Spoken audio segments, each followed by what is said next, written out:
Okay, we're on section 4. We're at the top of page 12 of the lease. We're looking at casualty loss or condemnation. That's from section 92.054 of the property code. Read over that. The part 26 is special provisions. We do ask that you have your carpets professionally cleaned. If there are carpets upon move out, they're going to be done for you prior to move in. Change your AC filters monthly under special provisions. Yard must be maintained. Again, if yard's not maintained, the owner reserves the right to send out someone to do the lawn, and we can charge that back to you. Number 27 is default. Obviously, if the landlord fails to comply with the lease, tenant may seek any relief provided by law.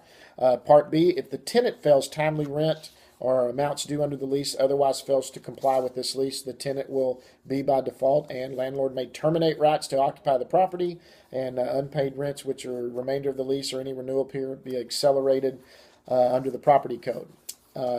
So read over that. Obviously, the owner has a right to his property back if you're not paying timely rent, and that would all be listed under the property code. Early termination, section 28. There are 3 ways to get out of this lease early. You're bound to this lease for 1 year. If you'll go to page 13, it talks about the 3 ways: military, family violence, or sexual offense or stalking. In all 3 cases, those are 3 items that do supersede this lease and can get you out of this lease. Now, you can't just say the military's called you up. In all 3 cases, you would need to provide documentation to back it up, say military orders, or in the case of number 2 or 3, some sort of police reports or restraining orders. And obviously, in that case, we can't put you in a dangerous situation, and that would let you out of the lease. Part B is assignment and subletting. We do not allow any subleasing, so if you need to leave, you can't bring someone to take your place. They would need to be approved through Premier Properties. Go to page 14, attorney fees.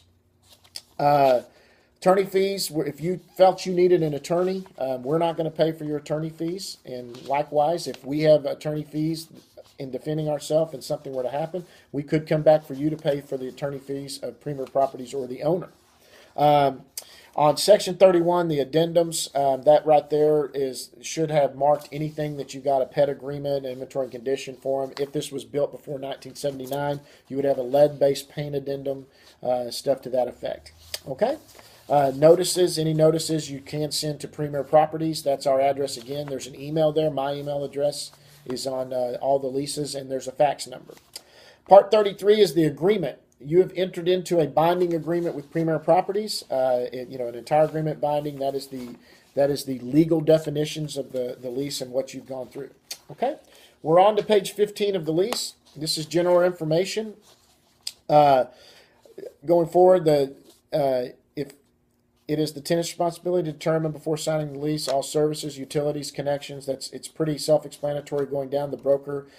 We have no knowledge of whether or not the landlord is up on the rent or on the payment of the house. Obviously, there is stuff by law in the state of Texas. If we did have an owner that was not making payments, you do have recourse under law. You can contact Premier Properties, and we would tell you what the state allows. They can't just kick you out if the property were to foreclose. If you're getting notices, you're to notify Premier Properties, and we would obviously try to follow up and see what was going on. In most cases, we do not handle the payments for the owners. Okay, we are Premier Properties, Section I, and that would state whether or not we were or were not managing the property. If we are, it's marked will. We will be the property manager. Then everything would run through our office. If not, then you would have the pertinent information for who your owner is and the contact information to go with that earlier in your lease. Okay, we're on page 16 of the lease. That's where it's the list of the tenants there and the landlord. You need to sign where your name is, and you need to initial it and initial the bottom of the page. Go back on every page. At the bottom of the page is where you need to initial, where it says tenant, initial there.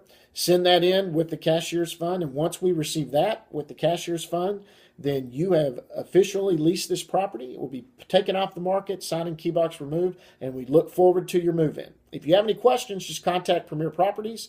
You can call our office number, email from the website here. There's contact information. Thanks a lot. Have a good day, and welcome to Premier Properties.